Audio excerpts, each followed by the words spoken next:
आज हम बात करते हैं यूज़ ऑफ एपोस्ट्रॉफी एस।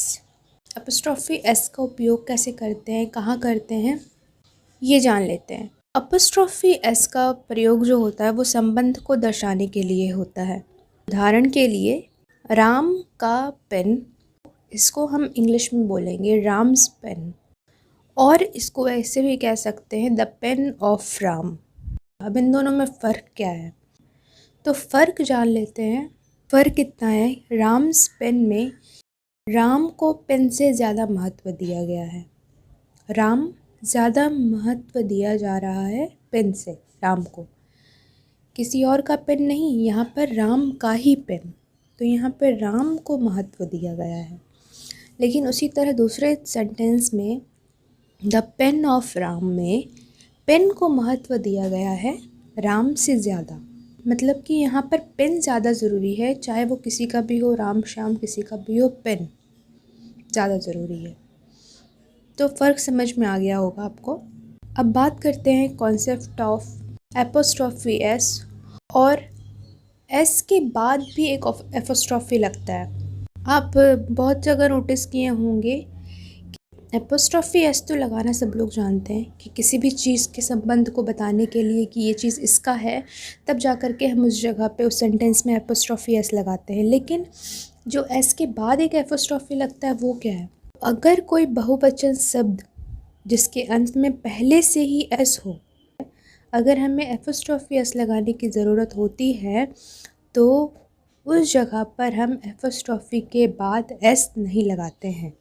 उदाहरण पर समझते हैं कि जैसे हो गया जीन्स और ट्राउज़र्स, सीजर्स हो गया, जीन्स हो गया, ट्राउज़र्स हो गया, ये जो वर्ड्स हैं ये अपने आप में ही प्लूरल होते हैं।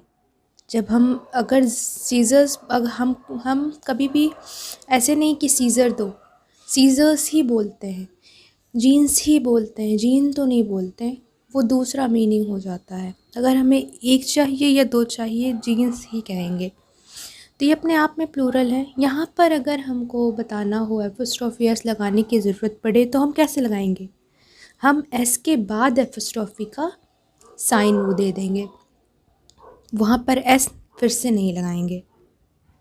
जैसे कि एक और उदाहरण में, किसी लड़की का किताब और लड़कियों का किताब, तो लड़की का किताब में गर्ल्स बुक यानी GIRL गर्ल, एपोस्ट्रॉफी एस और बुक। और यहीं लड़कियों के किताब में कैसे लिखेंगे, उसको गर्ल्स ही लिखेंगे, पर ये तो ऑलरेडी लड़कियां हैं ना, यहाँ पर हमें प्लूरल वर्ड यूज़ करना पड़ेगा, तो प्लूरल यूज़ किया गया और सिर्फ एस ना लगा करके सिर्फ वो एपोस्ट्रॉफी का साइन दिया गया है, जिससे कि समझ में आ जाता है कि हाँ यहाँ पर किन के बारे में बात हो रही है। तो कॉन्सेप्ट ऐसा है हमारा एस और एपोस्ट्रॉफी एस का।